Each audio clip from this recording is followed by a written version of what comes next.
There are places that no longer appear on maps, yet continue to live in the quiet corners of memory, like a faint crack across the smooth surface of history. Deep in the Carpathian Mountains, veiled by ancient pine forests and mist that never lifts, lies the ruins of a forgotten fortress known by many names: Castle Morovia, the Hollow Crown, or in whispers passed from one generation to the next. The castle without a shadow. Locals say it once belonged to a woman who never aged. Some claim she was a queen. But all records of her reign and the kingdom she ruled were erased after a mysterious event that no one dares to name. There was no war, no plague, just a single winter night, and then silence. After that, the entire kingdom vanished from every known map of Europe. Her name was lost, too scratched from stone, burned from scrolls. But in nearby villages, old storytellers still speak of her, not as royalty, but as something else, something older. They call her the Keeper of Memories, according to fragments passed down over centuries. She lived alone within the towering halls of Castle Morovia Place, where time refused to move forward.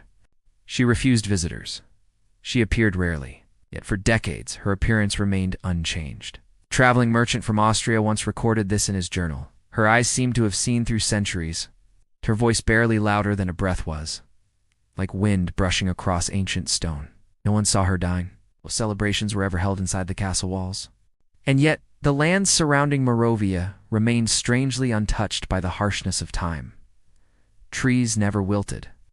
The air always carried the faint scent of blooming roses even in the dead of winter. Modern scholars dismiss Morovia as a patchwork of forgotten folklore, fear, and collective imagination. But a few, after studying forbidden maps and Vatican archives, believe the kingdom of Eltheria, the realm she once ruled, might have truly existed. And if Eltheria was real, the greater mystery is not whether its queen ever lived, but why a thriving kingdom vanished overnight without leaving behind a single trace. In 1897, a team of scholars from Prague set out to catalog ruins in the Carpathian Highlands. Among their findings was a collapsed monastery, where beneath layers of soot and silence, they uncovered a sealed stone box, its lid engraved with a symbol no one recognized, a rose pierced by 3 thorns. Inside were brittle scrolls and faded parchment. But one document, written in Old Latin, stood out. It was a letter, unfinished, signed only with the name Sira Valen. She claimed to be the last descendant of an ancient noble family, one that had once served the court of Queen Ravana of Eltheria. Her letter was not a record, but a confession. For months, she had been dreaming of staircases that spiraled into the earth, a song sung in reverse, of standing in front of a mirror and seeing a different version of herself, one that smiled too early and blinked too slow. She spoke of waking up with memories that weren't hers, names she had never learned, and a language she could suddenly read, but not understand. "I am being called," she wrote. "Not by name, but by something older than sound. It waits for me in the stone." The letter ends mid-sentence.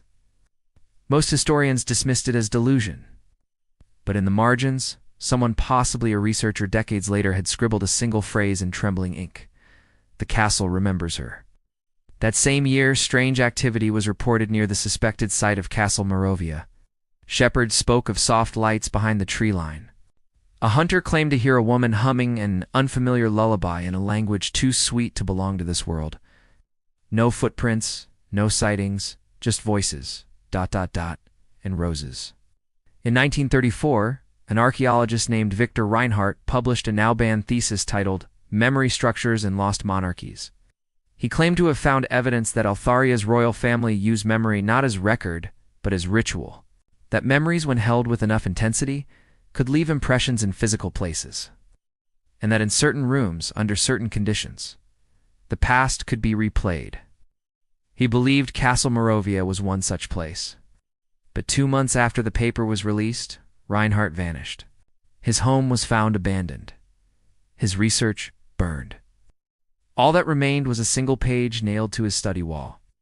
On it, written backwards, was a question. What if she never left? Some dismissed it as hysteria. Others feared it was an echo of something older, a truth sealed for centuries under stone and silence. And still today, The ruins of Morovia remain untouched. No government has claimed the land. No maps mark its location. Satellites show only dense forest, too thick to penetrate, and yet those who live nearby still leave offerings at the edge of the woods. Small things. Dried flowers, broken mirrors, pieces of red thread. They don't say why. They don't need to. In 1971, during the height of the Cold War, a covert geological survey was conducted deep in the Carpathians under the guise of mineral exploration. What the team found, however, was not a mine nor a cavern, but what they believed to be the buried remains of Castle Morovia. According to declassified notes recovered decades later, the structure was largely intact, though strangely preserved.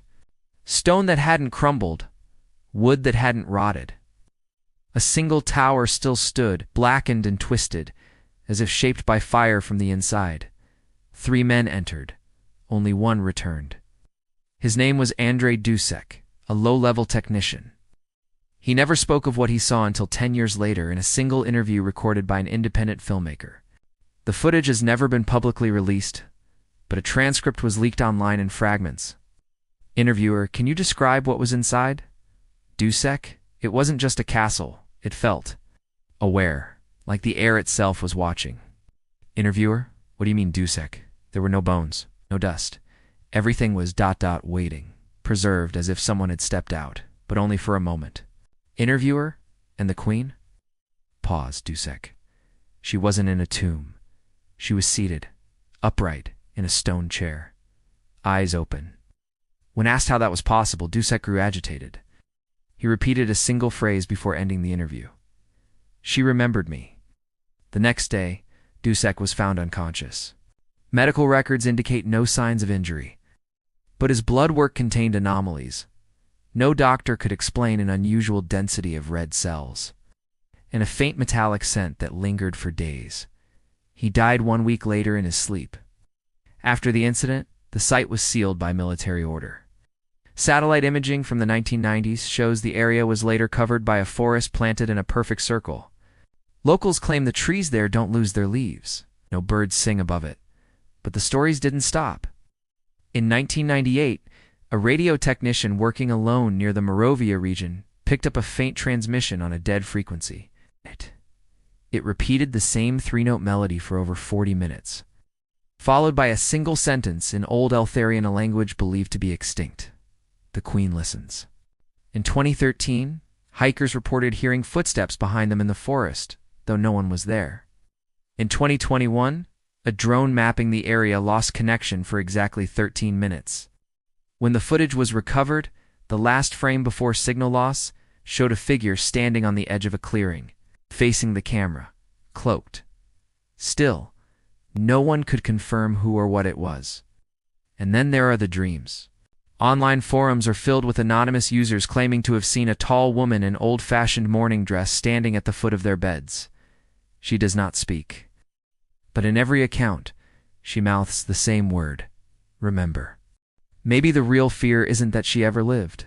It's that she was never meant to die. Because legends once planted deep enough don't just disappear. They grow. They adapt. They wait. There's a pattern if you look close enough. A trail of women, across centuries and related by blood, born on different continents, yet all sharing the same features. Unusual eyes, calmness that feels ancient, and an uncanny ability to remember things they were never taught. Some of them report vivid dreams of corridors built from stone, of spiral staircases with no end, of mirrors that reflect places they've never seen. Some draw symbols they've never learned. Some hum lullabies that do not belong to any language still spoken. And all of them vanish quietly from public record by the age of 33. Historians chalk it up to coincidence. Psychologists call it collective delusion. But those who study folklore, those who believe in more than what is printed in textbooks, they say it's something else. They call it echo memory. The belief that when a soul carries enough weight, it leaves behind not just stories, but a pattern impressions that repeat through time, drawn to certain places and people. Which brings us back to Morovia, a castle that was never truly conquered. A queen who may have never truly left. In a kingdom that, even after being erased from maps, may have simply moved somewhere harder to find.